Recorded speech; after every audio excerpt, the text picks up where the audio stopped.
technically it's not a nice day, it's just barely above zero, but it's sunny, and I think it's going to get up a ways, like teens today. So I was going to sort out some projects here that I've been kind of waiting for a good opportunity to do. The one thing I want to do, this is a Collins Cruiser, 2.5 pound. Now, if you compare them, you can see there's quite a little difference between those and a regular double bit. This is a HB. But one of the big differences too is the eye size. It's much smaller than a regular double bit axe. But as luck would have it, I have several of these cruiser handles laying around that are Bowman handles too. Just happened to luck out and have them. It was from a hardware store that had went out of business. It's not a common size, but years ago I had one of these, and I always liked it. And they quit making these like in mid 60s. But the one I had, there's a thick end and a thin end, and it had broken off the thinner part. Broke a big half moon out of it. I was notching a wall log, making a saddle notch in oak, and she come down just right, bang, snapped off the piece in there. So then I had taken and cut across here and used it as a single bit axe, a light single bit axe. And it actually worked surprisingly well, and I think it's what got me into the whole, my love for the straight handle instead of the curved, like this one is a straight handled axe. I just prefer them, but I got used to them with this butchered Collins. I was glad to run across another one of these. So I'm going to do a little working on that. But I'm taking it over to my brother's. I got my glass beater over there. And take off some of these idiot marks on it where people have been pounding them on and off. I'll get that cleaned up. I think that'll be a nice lightweight axe. Well, then I got another. This. It's a 2 pound boy's axe, but now this is a real old one. There's no name on it. And the thing about it is, like a boy's axe, this is a boy's axe handle. And the handle's much too small. I could work it back, and I might end up doing that. Yeah, I could squeak that in there. What I'm trying to do is make up an axe for a nephew. And that's why I want a fairly lightweight. Because little kids have trouble. Pretty soon they start. If you give them a big axe, they end up with both hands up here and this under their arm. That doesn't work. So if we can get them a light enough axe, because I'd sort of start out with an axe rather than a hatchet. You're less likely to hurt yourself with an axe. Sounds crazy, but it's true. So I'll think about this if I want to work this one down. Because like I say, this is old, and at the time there was no real standardization in the size of eyes. It used to be a blacksmith would make a head and you'd make your handle. The first company to actually start putting out, like ready-made axes. You could buy one and right off the shelf they're ready to go. They were sharp, and otherwise it would be a crude rough head, and you'd have to finish it yourself. But Collins started making them, off the shelf, ready to go handle and axe combined. So these Collinses, they're very uniform in their sizes. They established a a certain size that the handle. That's why they fit. In fact, I think this is that one I did a video where I put it on the handle, and just a little bit over 2 minutes because they just fit. And then after Collins went out of business, the old Collins, they sold out to Stanley. Part of the company went to Stanley. So the Stanley axe is virtually identical to the Collins and fits the same way. Really, you wouldn't know the difference except for the name on them. But they're good axes. I use them a lot. They're just a handy axe to have. Nice size, nice weight. Nothing wrong with them at all.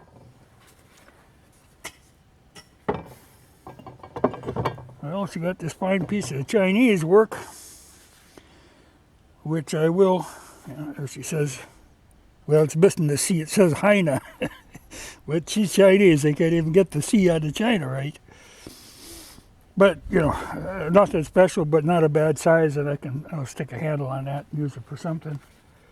And this one, again, really old, and that's got to go on this short handle.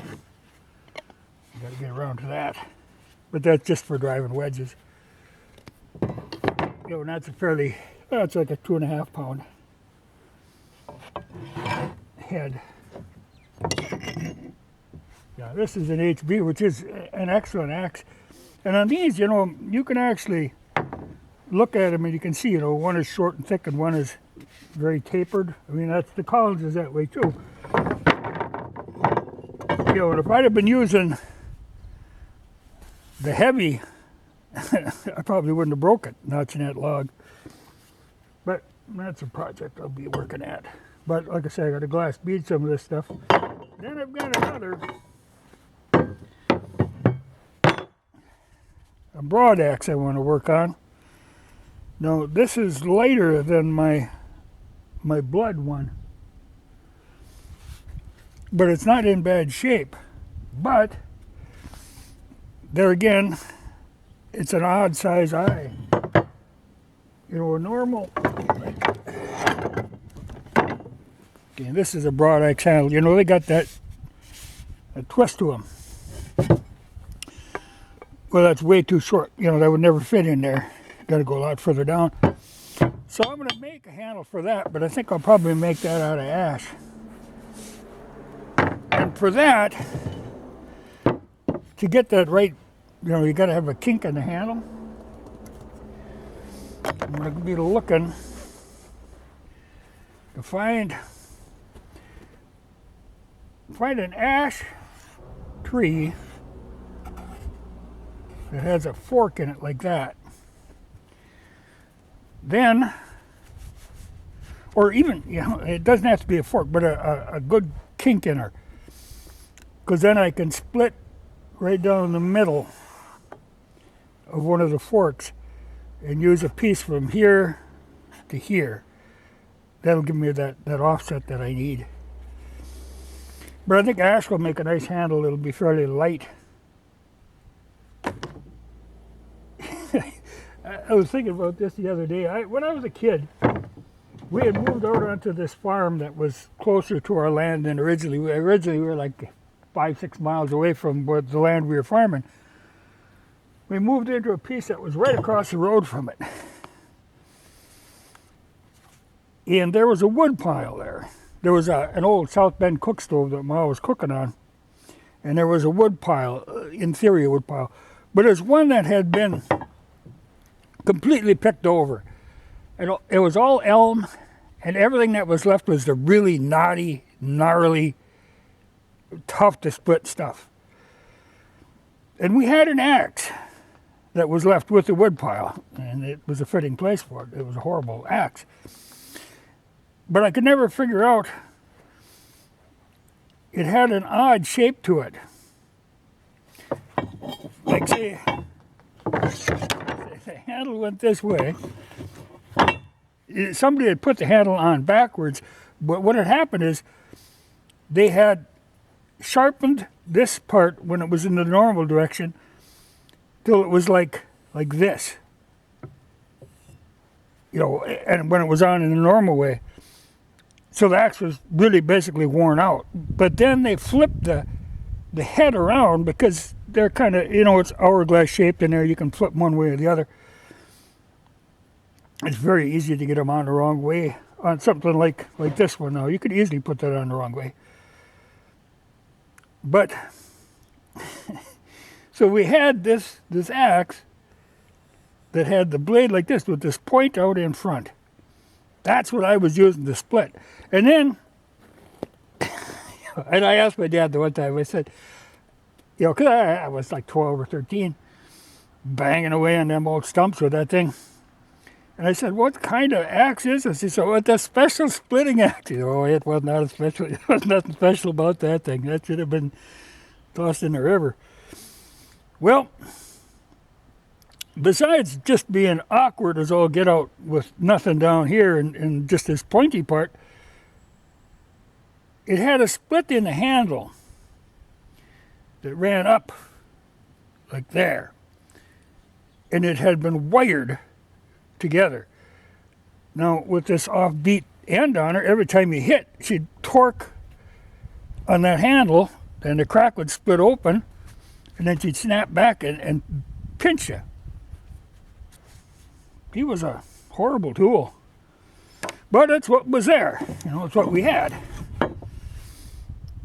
But eventually, when you're flooded and that whole remnants of that wood pile washed away, and I have no idea what happened to that axe, but I wasn't going looking for it. But it was good to see that crap gone. It was just miserable wood to work with a miserable axe. But that's how I learned to split wood. So now, I have no trouble splitting wood. You give me a decent axe, I can split wood. So knots never go all the way through. They only go to the center. So like here, you can take the center piece off. You got it fairly clear on both sides of that.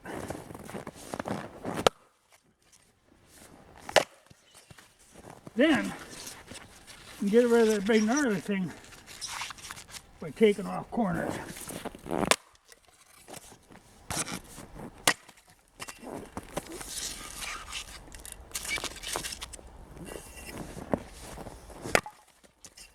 These are kind of nice. You know, when you have like either that Y part or a knot like this, they burn for a long time. You just really have to be able to read them to hit them right.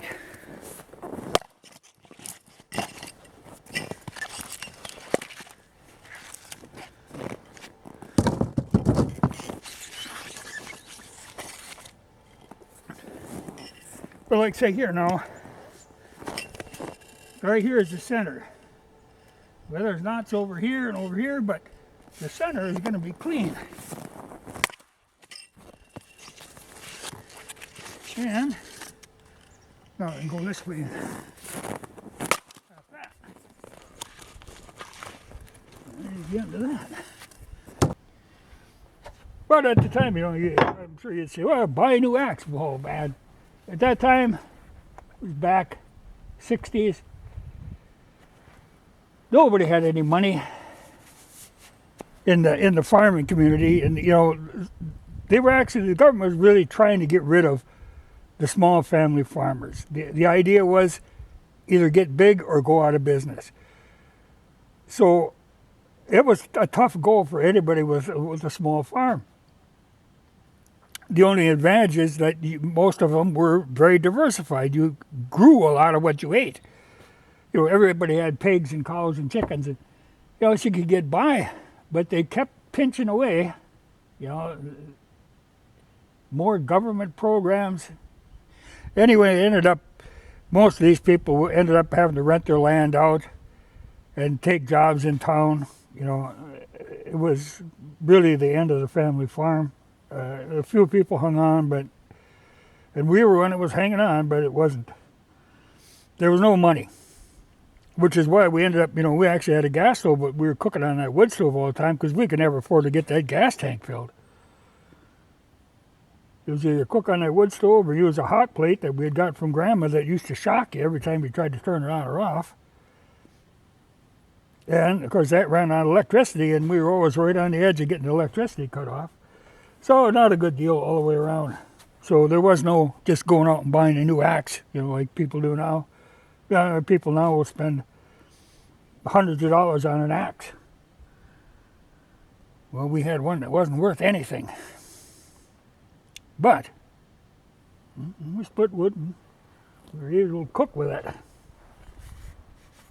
But a good axe would have been a treat. Even one like this is, again, Chinese. But it's a double bit. I don't really remember how I ended up with this one. That bangs around in the back of the M37, because what I use this for is cutting up roadkill deer. So you're cutting bones and frozen, it can be tough going. You can chip blades doing that. So, that's where the Chinese one comes in. Partially because I don't think that steel is that hard. I think it's soft. I've never chipped that thing, but I think it's because it's soft. It hasn't got the temper in it to make it break. But I wouldn't want to do that with a good axe. But that Chinese one, she'll work fine. It's got a handle of some kind of mystery wood. The good thing, I have to say, it's not a particularly round handle. It's kind of flattened, and I kind of like that. So, like I say, when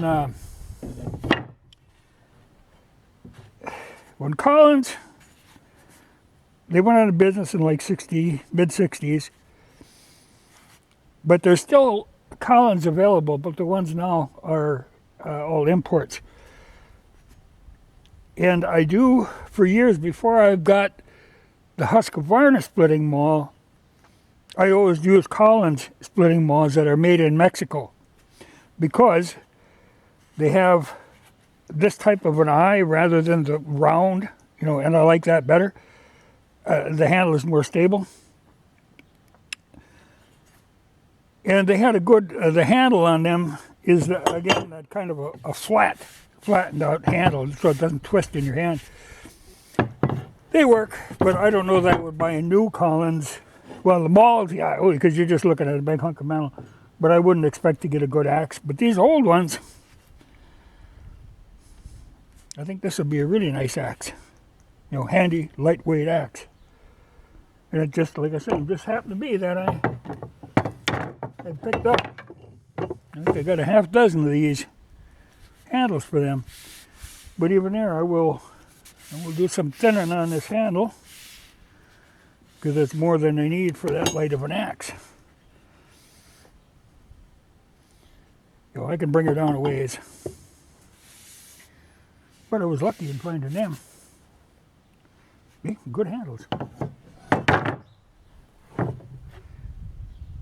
But I'm going to pack this stuff up and go over to my brother's. At least this one, this one, and this one. Do some glass beading. Well, and I got to trim. Like these pound marks, they're especially bad when they get down inside. That's a kind of a bugger. That's funny. I've seen some videos where people were rehandling broad axes. It's actually just humorous as all get out. They usually put a straight handle in. The one guy was talking about how you could tell it was handmade because it's got they got that for a reason. People are funny. But I see a lot of them, they put straight handles on them. But I think it's because then they hang better on a wall. And that is the destiny of many of them. Well, I'll kind of give you an update on those axes I was working on. Okay, this is a Collins Cruiser. Nice little light axe. You compare it to a regular double bit, much smaller. Just more agile, and then I shorten the handle so it's quite a little shorter than normal. But makes for a good light axe. And that one, I used the regular cruiser handle, which is that small eye, but I moved her back that far. I got off of this part, got into this heavy meat here. Then I slimmed the whole thing down through here. Got rid of a lot of that and made it more of a flat-sided thing. And then I pine tar her, but that makes a good little axe.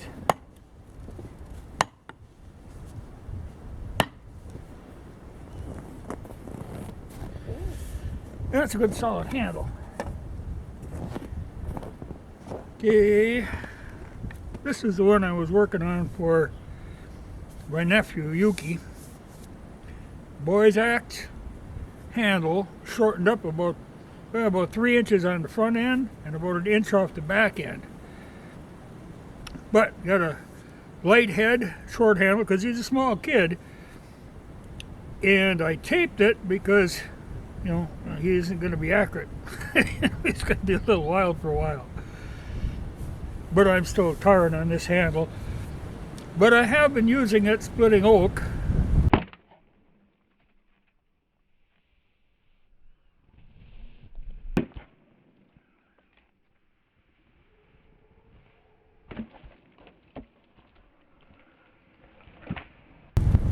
And it works pretty well, so that'll be all right. Then this was the Chinese one. I've got to tar this yet. But I put a basic straight handle on that. I figured, okay, it's not a bad axe. It's just that it's not a good axe, material-wise. That head is nothing to brag about. But this would be the axe I can carry around, beat around, not worry about. If somebody wants to borrow an axe, this is the one they'll get. Or I could always leave that down at the hunting shack. I figured that worked fine there. If somebody walks off of it, it's no big deal. Just not the cost of the handle, really. Okay, this is that one I put that beaver tooth miner's axe handle on. Interesting, the head, it's old, and the head, you can see where they feathered this out. You can see every hammer blow. It's kind of interesting. But basically, I'm looking to drive wedges, so I was just looking for a big heavy end that I could do on a short handle, and the balance is good in that little hang in the ring that I use to carry it on my belt without flopping out, and without, you don't want something that goes past your knee and will trip you up. So that's a good size for that. The other one I was going to do was this, but I got to find the right stick for that, the broad axe. I want to get a stick I can split out to get that little tweak in the handle like they're supposed to have. That's not something I'm in desperate need of, so no big hurry on that. But when I find the right log to work with to split a handle out, I'll do a whole separate deal on that, because there's so many times they're done wrong. Well, I'll show you how to make one right.